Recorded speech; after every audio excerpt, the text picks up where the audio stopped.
ओम शांति। तो आज की मुरली बहुत इम्पॉर्टेंट है।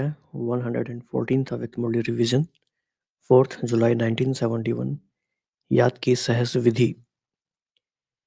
इस मुरली में जो फंडामेंटल बात बाबा ने डिस्कस की है वो ये है कि और वैसे भी हम ये सब समझते हैं कि याद हमारा एक मेन सब्जेक्ट है, ब्राह्मण जीवन का फाउंडेशन है, फंडामेंटल बात है।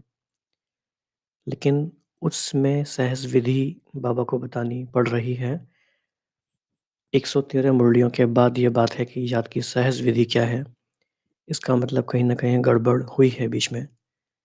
और बाबा ने इस मुरली में करीब 3-4 बार ये बोला है कि जानबूझकर मूंझो नहीं, मुश्किल चीज़ सहज बात को मुश्किल मत बनाओ। तो ये बहुत इंटरेस्टिंग बात है और बहुत इम्पोर्टेंट है और ज़रूरी बात है ये, समझने के लिए कि याद जो सहज बात है, वो मुश्किल बनी कैसे? उस बात को समझने के लिए पहले हम 2 बातें और समझ लेते हैं अच्छे से। आप सोचिए कि एक पिता आके हमें खुद बता रहा है और उस पिता ने हमें फरमान दिया है कि मुझे एक बाप को याद करो। तो उसे आके खुद ये बताना पड़ रहा है कि मुझे याद करना तुम्हें मुश्किल क्यों लगता है?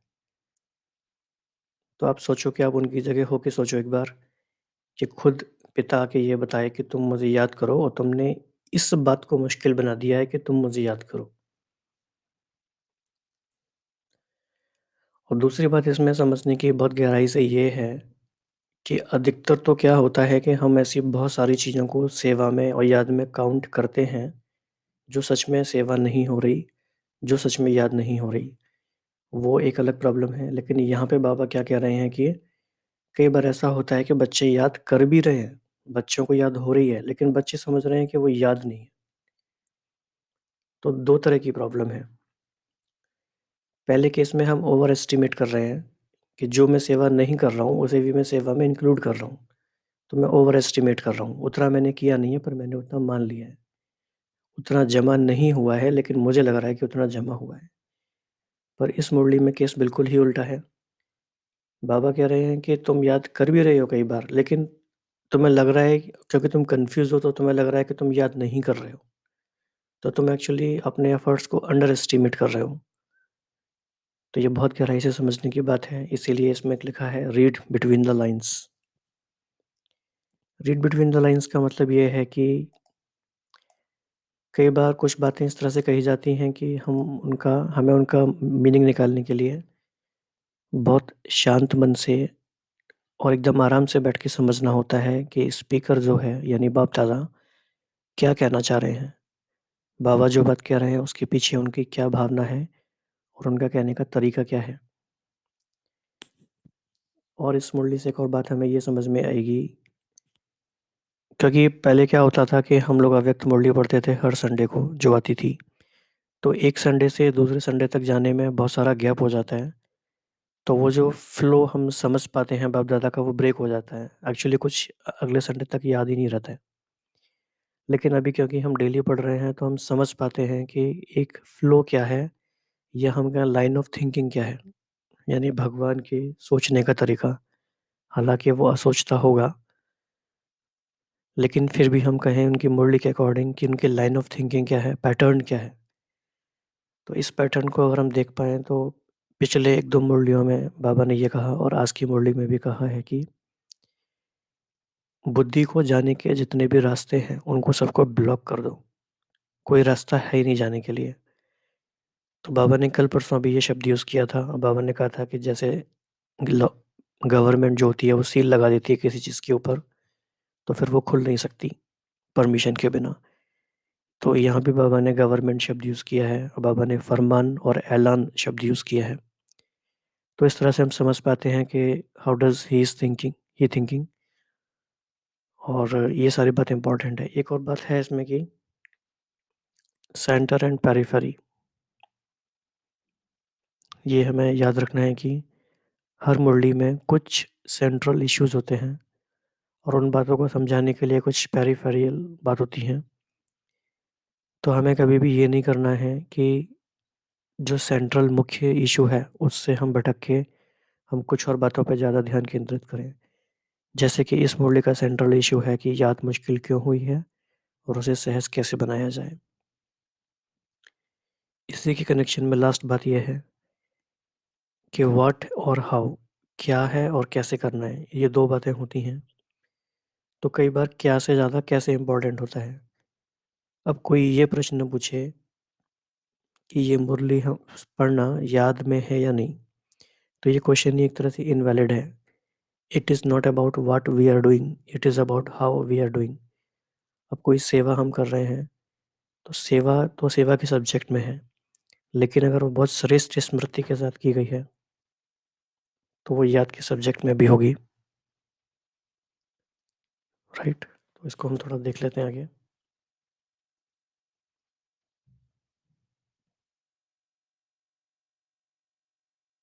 बाबा ने इसमें काफ़ी सारी बातें बताई हैं। एक बात बाबा ने कही है कि अटेंशन सेफ्टी का साधन है। तो इस बात को थोड़ा बुद्धि में रखते हैं हम और थोड़ा इस पे सोचते हैं। अटेंशन सेफ्टी का साधन है। बाबा ने ये आगे किस कॉन्टेक्स्ट में कहा है वो हम देखेंगे, लेकिन ये इम्पोर्टेंट बात है। फिर बाबा ने कहा कि याद में आपको क्या करना है, बेसिकली निरंतर बाप के संग में रहना है। अब इसमें ये कन्फ्यूज़न बच्चों को आता है। अब क्या-क्या कन्फ्यूज़न आते हैं, बाबा उन सब की बात करते हैं। पहला कन्फ्यूज़न ये आता है कि बाप को याद करें या दादा को याद करें? तो क्या दादा को याद कर रहे हैं तो क्या वो बाप की याद है या नहीं? ब्रह्मा बाबा को याद करें या शिव बाबा को याद करें या दोनों को करें? क्या करें, कैसे करें? तो बाबा ने शायद बच्चों की बात को समझते हुए ये मार्जिन दी है या ये कहा है कि चाहे बाप को याद करो, चाहे दादा को याद करो, ईदर वेज़ वो अगर आप दादा को याद करोगे तो भी आप बाप तक पहुँच ही जाओगे। क्योंकि ब्रह्मा बाबा को अगर हम याद करेंगे तो उनके जीवन में क्या था? उनके जीवन में भी शिव बाबा ही थे। तो अल्टीमेटली हम उन तक ही पहुँच जाएँगे। तो साकार को याद भी करते रहेंगे, उनके चरित्रों को, उनके गुणों को भी याद करेंगे, तो भी बाप तक ही आएँगे। तो पहला कन्फ्यूज़न ये दूर करना है, इसलिए इसमें कन्फ्यूज़ नहीं होना है ज़्यादा। दूसरा, बाबा ने इस बात पे बहुत फ़ोकस किया है कि सारे रास्ते आपके ब्लॉक कर दिए गए हैं, पांडव रूहानी गवर्नमेंट द्वारा। तो हमें चेक करना है, बाबा ने इसमें चेक करने के लिए बोला है, क्या सारे रास्ते ब्लॉक हुए हैं?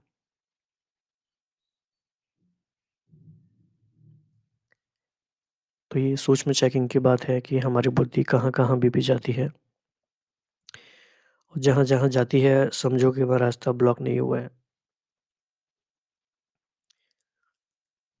और बाबा ने एक बहुत ही अच्छा टर्म यूज़ किया है कि एक ही रास्ता है और एक ही रिश्ता है।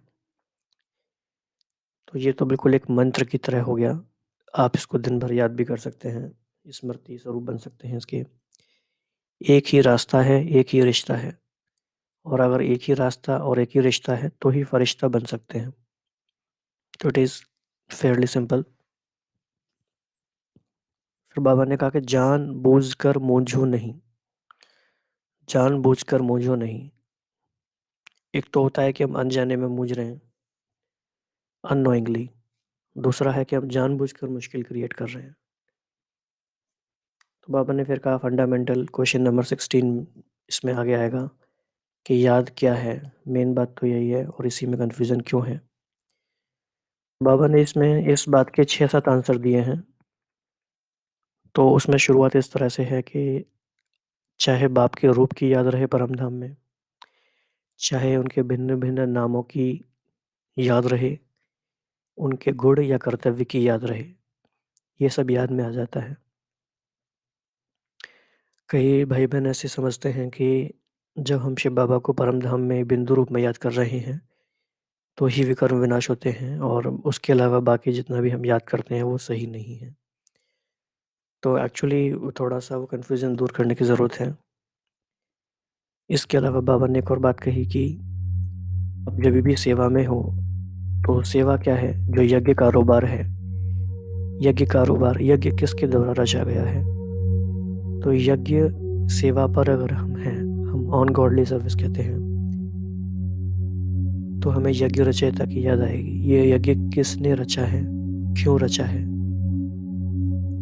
तो उस समय भी याद रहेगी। फिर बैकबोन कौन है और करण करावनहार कौन है, वो नहीं है तो हम कुछ नहीं कर सकते, उन्हीं के कराने से हम कर रहे हैं। तो इस तरह से बाबा ने कुछ बातें बताई हैं। बाबा ने इसमें एक दो गहरी बातें और बताई हैं कि कई बार बच्चे सोचते हैं कि क्या मनन करना उससे भी विकर्म विनाश होते हैं क्या। ये बहुत फंडामेंटल और एक कंट्रोवर्शियल क्वेश्चन की तरह है, तो इसका आंसर भी बाबा ने आज इसमें दिया है। तो अगेन हम यही कहेंगे कि क्या से ज़्यादा कैसे पर फोकस करना है। क्या करने से क्या हो रहा है ये इम्पोर्टेंट नहीं है, कैसे हम कर रहे हैं उससे पे फ़र्क पड़ता है।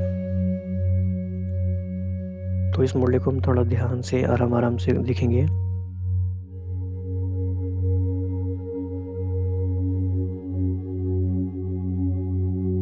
बाबा ने इसमें कहा, अगर सदैव समझो बाबा हमारे साथ ही है, सम्मुख है, तो फिर सदैव रहनी चाहिए अव्यक्त स्थिति। तो वह लोग जब ऐसे वायुमंडल में खास अटेंशन रखकर जाते हैं तो यह अटेंशन ही इनों की सेफ्टी का साधन बन जाता है। तो ये बात हमको अच्छे से नोट करनी है अपने माइंड में या अपनी डायरी में कि अटेंशन ही सेफ्टी का साधन है। ऐसे ही चाहे कोई भी साधारण कर्म भी कर रहे हो तो भी बीच बीच में अव्यक्त स्थिति बनाने का अटेंशन रहे, और कोई भी कार्य करो तो सदैव बाप दादा को अपना साथी समझकर डबल फोर्स से कार्य करो। तो बताओ क्या स्टेज रहेगी। बाबा का ये शब्द बड़ा प्यारा शब्द है, बीच बीच में अटेंशन रहे। तो बीच बीच में अटेंशन रहे, उसकी प्लानिंग हमें हर एक को अपनी अकॉर्डिंग करनी पड़ेगी, क्योंकि हम में से कोई ऑफिस में जॉब करते हैं, किसी का प्राइवेट जॉब है, किसी का गवर्नमेंट जॉब है, कोई सेंटर पे रहते हैं, कोई मधुबन में रहते हैं, कोई अपना बिजनेस करते हैं, कोई ट्रैवल में बहुत रहते हैं। तो बीच बीच में अव्यक्त स्थिति बनाने का अटेंशन रहे, ये हर एक का अपना पर्सनल प्लान होगा। तो इसमें ट्रैफिक कंट्रोल भी यूज़ कर सकते हैं अगर हम उसे अच्छे से यूज़ करें तो बीच बीच में बाप दादा के साथ रहने से डबल फोर्स से कार्य होगा। तो क्या यह सहज याद नहीं है। इस रीति से अगर सदैव हर कर्म में बाप को अपना साथी समझकर चलो तो क्या यह सहज याद नहीं है।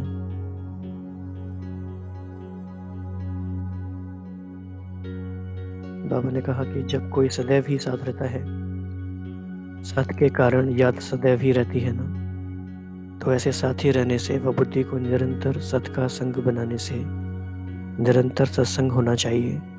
अब हो ही सत्संगी, हर सेकंड हर कदम में सत के संग तो होना।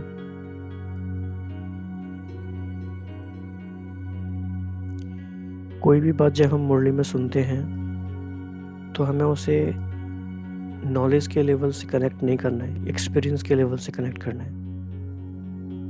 आप सोचो कि जब कोई सदैव ही साथ रहता है तो साथ के कारण याद स्वतः ही रहती है। तो ऐसे निरंतर सत्य के संग हमारा संग होना चाहिए।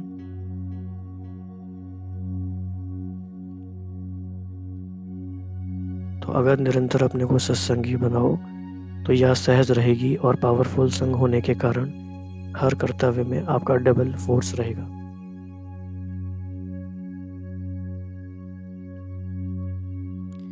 डबल फोर्स से क्या होगा, जो हम मुश्किल काम समझते हैं वो आसान हो जाएगा। तो क्या फायदे होंगे इसके, एक सहज याद हो गई, दूसरी सफलता मिली क्योंकि डबल फोर्स हो गया, और तीसरा सर्व कर्म में उमंग उल्लास और सहयोग की प्राप्ति होती है। इसीलिए निरंतर सत्संगी बनो। तो निरंतर सत्संगी बनने के क्या फायदे हैं ये बाबा ने हमें बताए।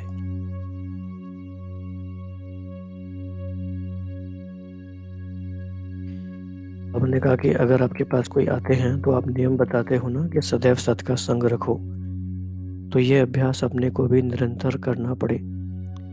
फिर याद जो मुश्किल लगती है सोचते हैं याद कैसे ठहरे, कहाँ ठहरे, यह सभी खत्म हो जाएगा, कर्म की सहसिद्धि हो जाएगी। अभी ये एक इम्पॉर्टेंट पैराग्राफ है।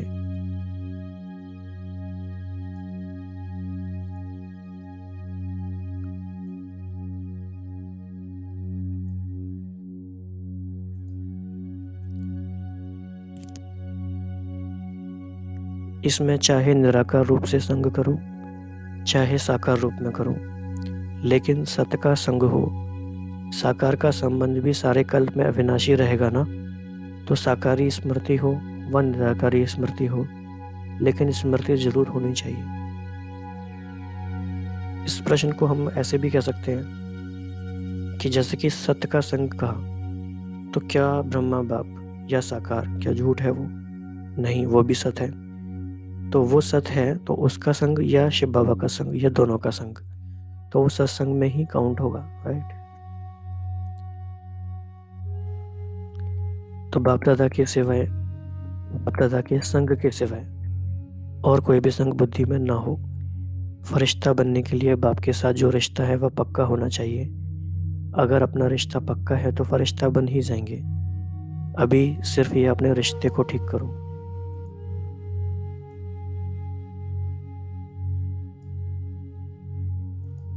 रिश्ते को ठीक करो। अगर एक के साथ सर्व रिश्ते हैं तो सहज और सदा फरिश्ते हैं। राइमिंग और सिंपल और ब्यूटीफुल ये लाइन है। अगर एक के साथ सर्व रिश्ते हैं तो सहज और सदा फरिश्ते हैं। और है भी क्या जहां बुद्धि जाए, अभी कुछ रहा है क्या? सर्व संबंध व सर्व रिश्ते, सर्व रास्ते ब्लॉक है।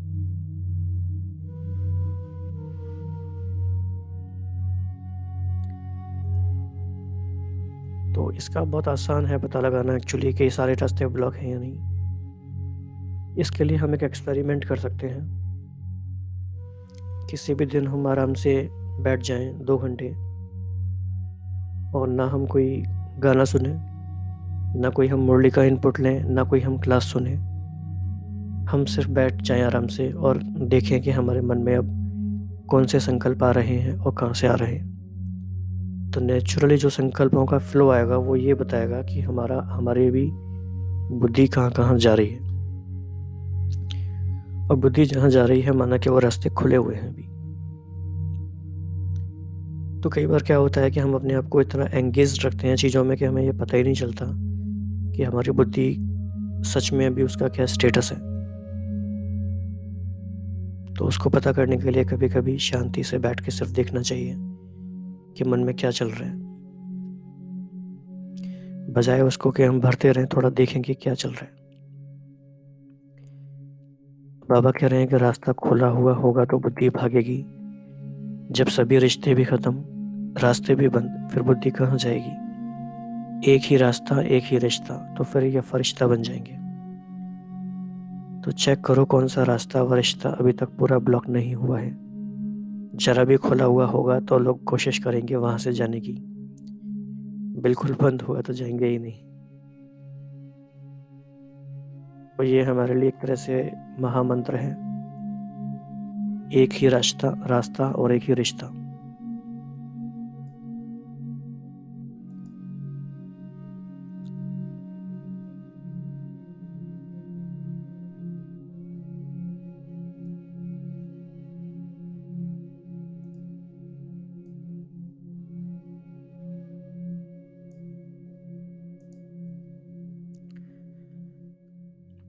बाबा कह रहे हैं, फिर बाबा की अब देखिए भाषा, बाबा का फोकस।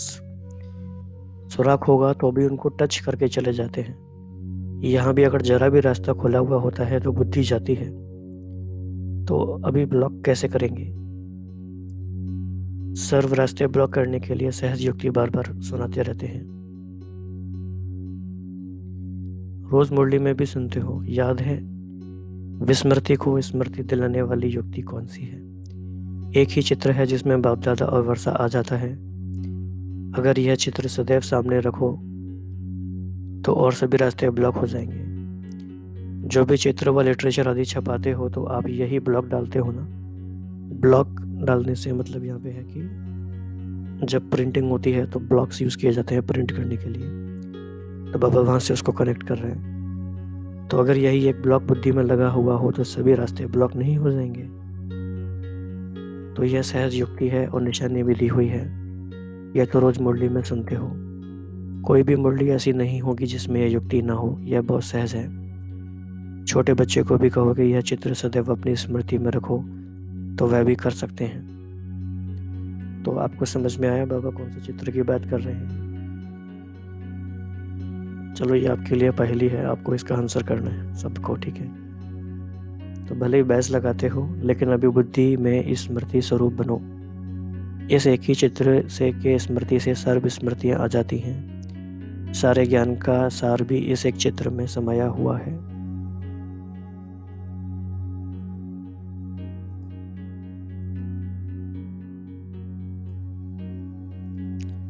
तो रचयिता और रचना के ज्ञान से यह प्राप्ति हो गई ना। जितना इन सहज युक्तियों को अपनाते जाएंगे फिर मेहनत सरल हो जाएगी। मुझो नहीं याद किसको कहें, क्या याद करें पता नहीं, यह याद होती है वह नहीं, जानबूझकर अपने को मुझाते हो।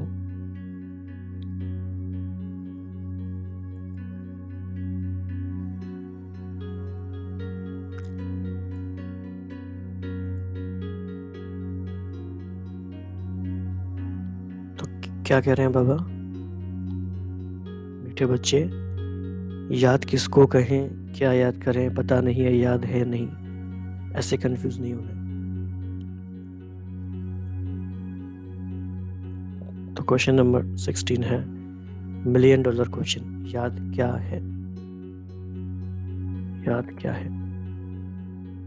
तो बाप की याद व बाप के कर्म द्वारा बाप की याद व बाप के गुणों द्वारा बाप की याद है, तो वह याद हुई ना।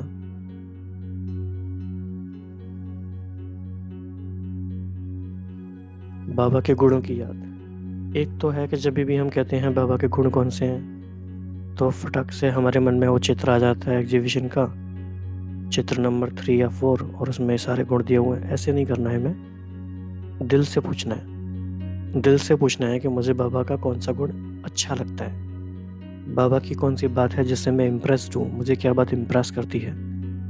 तो धीरे धीरे धीरे अपने दिल को अनफोल्ड करना है कि मुझे क्या पसंद है। तो आपको पता चलेगा कि मुझे बाबा की ये बात पसंद है।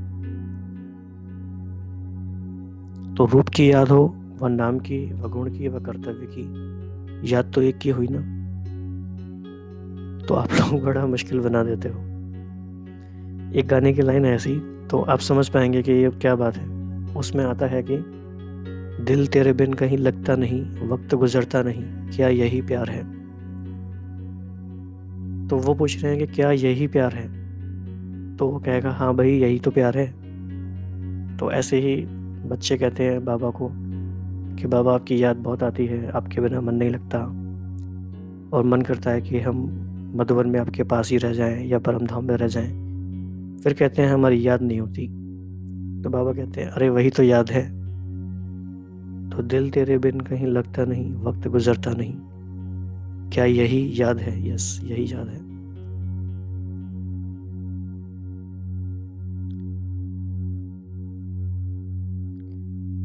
तो सहज बात को कभी कोई मुश्किल कर देता है तो कहाँ अब तक भी रास्ता खुला हुआ है। इसीलिए बार बार बुद्धि को मेहनत का लौटाना पड़ता है। इसमें थक जाते हो, माथा भारी हो जाता है, मुश्किल समझ मुश्किलात में पड़ जाते हो। तो सहज तरीका है, पहले इन सभी रास्तों को बंद करो। जैसे गवर्नमेंट ऐलान करती है ना, या बंद करो, बैन कर देती है बहुत सारी चीज़ों को। जैसे समटाइम्स ट्रैफिक वन वे हो जाता है, रास्ते ब्लॉक हो जाते हैं। कोई भी वीआईपी की मूवमेंट होती है तो रास्ते ब्लॉक हो जाते हैं। कोई भी नेशनल इम्पोर्टेंस का डे होता है, रिपब्लिक डे, इंडिपेंडेंस डे, तो रास्ते ब्लॉक हो जाते हैं। So this is how. So आप लोगों के लिए भी बाप दादा का यही फरमान है, पहले तो सभी रास्ते बंद करो। क्यों रास्ते बंद करो? क्योंकि यहाँ भी देखा जाए तो वीवीआईपी बाबा है, और बाबा का मूवमेंट हमारी बुद्धि की सड़कों पर है, हमारे बुद्धि के रास्तों पर है। तो बाकी चीज़ों का मूवमेंट वहाँ होगा तो वो वीवीआईपी नहीं आएगा ना, उनकी सिक्योरिटी कंप्रोमाइज़ हो जाएगी। तो पहले सभी रास्ते बंद करो, फिर मुश्किल से छूट जाएंगे, सहज हो जाएगा, नेचुरल हो जाएगा। तो ये अटेंशन रखना मुश्किल है व सहज है। मुश्किल है नहीं, लेकिन मुश्किल बना देते हैं। अगर ये अटेंशन समय प्रति समय रखते रहें तो मुश्किल नहीं होता।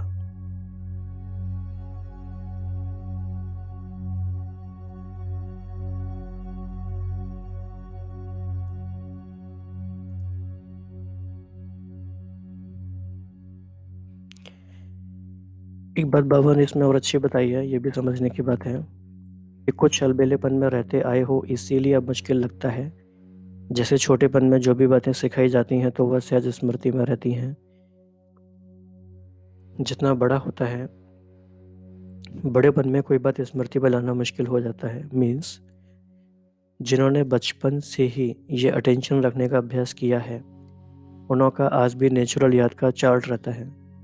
और जो भी इस अटेंशन रखने में शुरू से अलबेले रहे हैं, तो उनको अब मुश्किल लगता है। एक कारण इसमें यह भी है कई बार कि जब हम क्लासेस सुनते हैं डिफरेंट भाई बहनों की, तो बाबा ने जो बताया है उससे ज़्यादा फोकस हम क्लासेस पे करने लगते हैं। और क्लासेस में क्या होता है कि उन भाई बहनों का अपना अनुभव है, उनके लिए वो बिल्कुल राइट है, और हमारे अकॉर्डिंग वो राइट नहीं हो पा रहा, तो भी हम ज़बरदस्ती उसी को एक्सपीरियंस करने की कोशिश करते हैं। तो हमें ऐसे नहीं करना चाहिए। बाबा जो कह रहे हैं उसको समझ के हमारे अकॉर्डिंग हमें क्या लग रहा है वो हमें करना चाहिए। बाकी सबसे हम एक्सपीरियंस शेयरिंग कर सकते हैं, उनकी राय सुन सकते हैं, लेकिन फोकस करना चाहिए कि बाबा जो कह रहे हैं वही हमें समझना है। लेकिन क्योंकि हमारी खुद की स्टडी कम होती है, इसलिए हम और बातों के इन्फ्लुएंस में बहुत जल्दी आ जाते हैं कि कोई क्या कह रहा है। तो फोकस करना है कि बाबा क्या कह रहे हैं, वो दैट इज़ रियली इम्पोर्टेंट। तो अभी तो बीती को बीती कर सदैव ऐसे समझो कि मैं बच्चा हूँ, बाप के साथ हूँ। अभी अंबिका दीदी ने स्पार्क वाली मीटिंग में मधुबन में बताया था, बहुत अच्छा एग्जाम्पल था। और इन्होंने 4 दिन में करीब 3 बार एग्जाम्पल रिपीट किया। उन्होंने कहा कि एक छोटा सा बच्चा है, सोचो 4 महीने का, अपनी माँ से वो कैसे चिपक जाता है। अपनी माँ को देखेगा कैसे चिपक जाएगा। उसको समझ है कुछ भी नहीं, बस उसको ये पता है ये मेरी माँ है। ऐसे ही हमें कुछ भी समझ हो या ना हो, बस हमें ये पता है कि ये मेरा बाप है और मैं आत्मा परमधाम में उस बाप के साथ हूँ। सिंपल, मैं बच्चा हूँ, बाप के साथ हूँ। यह समझने से वह बचपन की जीवन स्मृति में रहेगी। तो जितना यह स्मृति में रहेगा तो उससे मदद मिलेगी, फिर मुश्किल कार्य सहज हो जाएगा। अभी से ही अपने को 1 सेकंड भी बाप से अलग नहीं समझो। सदैव समझो बाप का साथ भी है और बाप के हाथ में मेरा हाथ भी है। अगर कोई बड़े के हाथ में हाथ होता है तो छोटे की स्थिति बेफिक्र होती है, निश्चिंत रहती है। तो समझना चाहिए कि हर कर्म में बाप दादा मेरे साथ भी है। हमारे इस अलौकिक जीवन का हाथ उनके हाथ में है, अर्थात हमारा जीवन उनके हवाले है, जिम्मेवारी उनकी हो जाती है। तो ये कितनी बड़ी बात है। कोई बड़ा है हमारे साथ और वह कह भी रहे हैं कि जीवन उनके हवाले है, जिम्मेवारी अब उनकी है। तो उनके हाथ में हमारा हाथ है। तो ये भी याद है, सभी बोझ बाप के ऊपर रखकर अपने को हल्का कर देना चाहिए। बोझ ही नहीं होगा तो कुछ मुश्किल लगेगा। तो बोझ उतारने व मुश्किल को सहज करने का साधन है बाप का हाथ और साथ। फिर चाहे बाप स्मृति में आए, चाहे दादा स्मृति में आए। बाप की स्मृति आएगी तो साथ में दादा की भी रहेगी ही। दादा की स्मृति से बाप की स्मृति भी रहेगी, अलग नहीं हो सकते। अगर साकार स्नेही बन जाते हो तो भी और सभी से बुद्धि टूट जाएगी ना। साकार स्नेही बनना भी कम बात नहीं। तो ये इम्पोर्टेंट बात है यहाँ।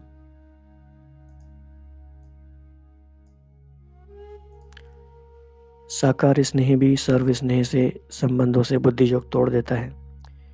तो अनेक तरफ से जोड़ एक तरफ जोड़ने का साधन तो है ना। तो ये भी तो अच्छी बात है, दुनिया से बुद्धि हटके आई, घर में तो आई। साकार से निराकार तरफ याद आएगा। साकार से स्नेह भी तब पैदा हुआ जब बाप और दादा दोनों का साथ हुआ ना। अगर बाप दादा का साथ ना होता तो साकार इतना प्रिय थोड़ा ही होता। तो जैसे बाप और दादा दोनों साथ साथ हैं, वैसे आपकी याद भी साथ साथ हो जाएगी। ये बहुत गहरी बात है। लास्ट लाइन, बाप और दादा साथ हैं, आप उनमें से किसी एक को याद करोगे तो दूसरे की याद हो जाएगी ना, सिंपल।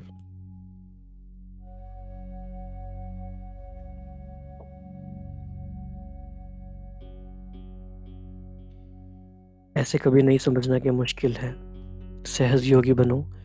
मुश्किल योगी तो द्वापर से लेकर बनते आए, हठ योगियों को तो आप कट करते आए हो ना। आप भी सहज योगी ना बने और मुश्किल कहा तो एक ही बात हो गई। तो फिर वही बात हो गई, हम भी हठ योगी की तरह हो गए। सहज योगी बनना है, यथार्थ याद है, निरंतर सहज योगी हो। सिर्फ अपनी स्टेज को बीच बीच में पावरफुल बनाते जाओ, अटेंशन का फोर्स भरते रहो। उतरती कला भी समाप्त हुई, तब तो चढ़ती कला में आए हो। बाबा ने कहा कि एक दिन की दिनचर्या सोचो, या तो साकारी याद में निराकारी याद होगी। कारोबार भी यज्ञ कारोबार है ना, यज्ञ पिता द्वारा ही यज्ञ की रचना हुई है। तो यज्ञ कारोबार अक्षर कहने से भी बाप की याद आ गई। कभी भी कारोबार करते हो तो समझो ईश्वरीय सर्विस पर हूँ व यज्ञ कारोबार पर हूँ। Quite simple. ओके देन, ये इम्पोर्टेंट है, थोड़ा अटेंशन से इसको समझना है। ये बाबा बता रहे हैं सारे कन्फ्यूजन जो आते हैं बच्चों को याद में, उसके बारे में ही बता रहे हैं। एक होता है डायरेक्ट विकर्म विनाश की स्टेज में स्थित हो फुल फोर्स से विकर्मों का नाश करना, राइट, फर्स्ट है ये। दूसरा तरीका है जितना जितना शुद्ध संकल्प व मनन की शक्ति से अपनी बुद्धि को बिजी रखते हो, तो वह जो शक्तियाँ जमा होती हैं तो उनसे वह धीरे धीरे खत्म हो जाएगा। क्या धीरे धीरे खत्म हो जाएगा? जो विकर्म का खता है, बुद्धि में यह बढ़ने से वह पहले वाला स्वयं ही निकल जाएगा। तो ये बहुत ध्यान से समझने वाली बात है। इस बारे में हम आपस में मिलकर डिस्कशन कर सकते हैं कमेंट बॉक्स में, ताकि इस सब पे हम लोगों की अंडरस्टैंडिंग और क्लियर हो जाए, और कोई भी कन्फ्यूज़न किसी का है तो वो ना रहे। तो आपस में इसको हम डिस्कस करेंगे फर्दर। बाबा कह रहे हैं एक होता है पहले सारा निकाल कर फिर भरना, दूसरा होता है भरने से निकालना। अगर खाली करने की हिम्मत नहीं है तो दूसरा भरते जाने से पहला आपे ही ख़त्म हो जाएगा। या तो कहें हम हिम्मत नहीं है, या हमारी वो बात अगर एक्यूरेट नहीं हो रही पहले वाली, या पहली वाली बात हम नहीं कर पा रहे, कंफ्यूज हैं उसमें, तो सेकंड वाला हम करें तो एक तरफ भरता जाएगा और दूसरी तरफ खाली होता जाएगा। फिर जो स्टेज चाहते हो वो नेचुरल हो जाएगी, जब चाहो तब हो जाएगी। ये काफ़ी इम्पोर्टेंट पॉइंट है। फुल फोर्स से खाली करने की स्टेज नहीं है तो दूसरा तरीका भी है ना, भरते जाओ तो बस होता खाली हो जाएगा।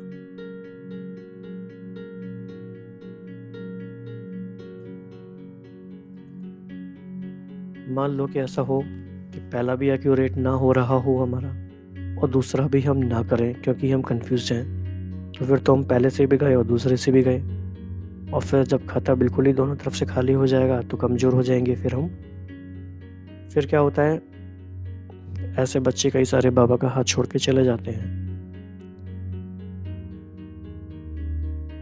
तो अभी चढ़ती कला है, यह स्मृति रखो, सभी रास्ते ब्लॉक होंगे तो बुद्धि कहीं जाएगी नहीं।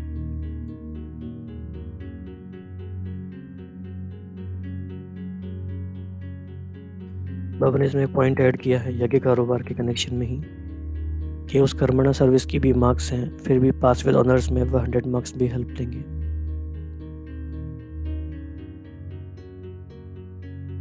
जब भी सर्विस करते हैं तो याद रखना है कि यज्ञ कारोबार है, ईश्वरीय सर्विस है, तो यज्ञ रचयिता की स्मृति आएगी।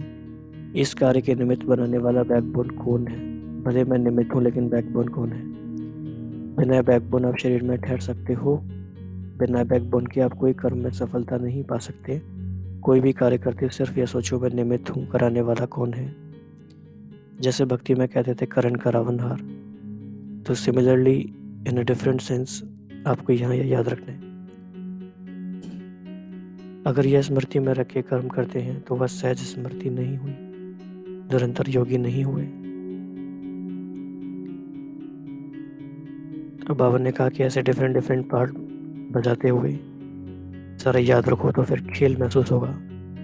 साक्षियों के जैसे पार्ट बजा रहे हैं तो सहज याद हुई।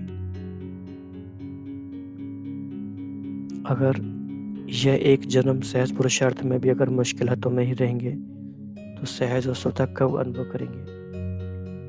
ये भी एक अच्छा है।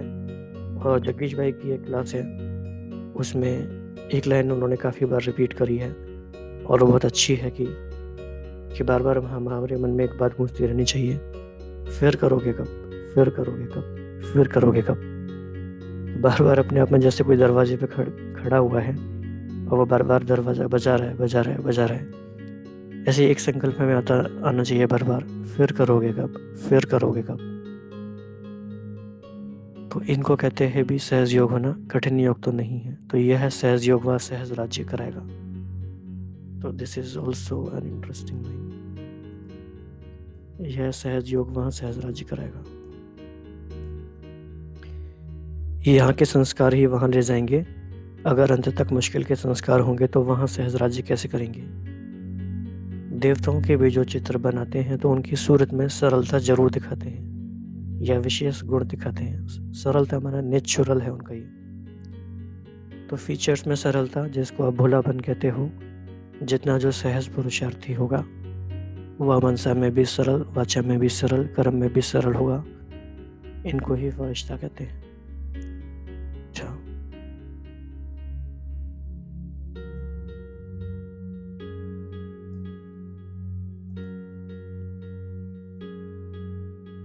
बाबा मुरली में हमसे इतनी अच्छी तरीके से बात करते हैं कि अगर हमें पहले से बाबा से बात करना नहीं भी आता होगा ना तो आ जाएगा, क्योंकि बाबा इतने प्रश्न पूछते हैं तो आंसर करना पड़ेगा। बाबा ने हमें सब कुछ सिखाया है, अपने आप को याद करना भी सिखाया है। फाइनली हम कुछ पॉइंट्स रिवाइज कर लेते हैं। अटेंशन ही सेफ्टी का साधन है। स्थिति का अटेंशन, याद का अटेंशन और निरंतर सत्य के संग में रहना है। चाहे बाप की स्मृति रहे, चाहे दादा की रहे, अल्टीमेटली दोनों की रहेगी ही। और ये गवर्नमेंट ऑर्डर है, जियो है कि सारे रास्ते ब्लॉक, कोई आ नहीं सकता और तुम कहीं जा नहीं सकते। एक ही रास्ता है और एक ही रिश्ता है। जानबूझकर मूझना नहीं है। याद क्या है, चाहे रूप की हो, नाम की हो, गुण व कर्तव्य की हो, चाहे उनके यज्ञ कारोबार की हो, और आखिर वो बैकबोन वही है, कराने वाला वही है। तो याद भी सिंपल हो गई। और चाहे परमधाम की स्थिति में विकर्म विनाश करने की स्टेज हो या मनन चिंतन के द्वारा अनुभूति करते हुए शुद्ध संकल्पों को जमा करने की विधि द्वारा हो, अल्टीमेटली वो स्थिति सहज, नेचुरल, निरंतर बनती जाएगी। This is a very important point. तो एक रिक्वेस्ट हमारी ये होगी आपसे कि आप इस मुरली को अपने आप से भी अपने घर पे आराम से 2-3 घंटे लेके अलग से पढ़ें अपने आप से, क्योंकि कई सारी बातें ऐसी होती हैं जो डिस्कशन में नहीं आ पाती हैं, और आप जब पढ़ेंगे तो आपको अपने हिसाब से बहुत बातें और भी मिल सकती हैं। और उसके बाद अगर आप कोई पॉइंट ऐड करना चाहते हैं तो आप बता सकते हैं। तो self study is always better.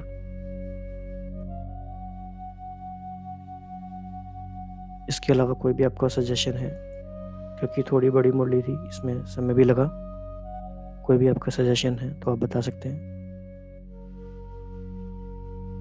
तो 30 सेकेंड्स के लिए बाबा ने जो कहा है उसको हम रिफ्लेक्शन करते हुए इसको फिनिश करेंगे और सहज याद में स्थित होने का अभ्यास करेंगे। ओम शांति।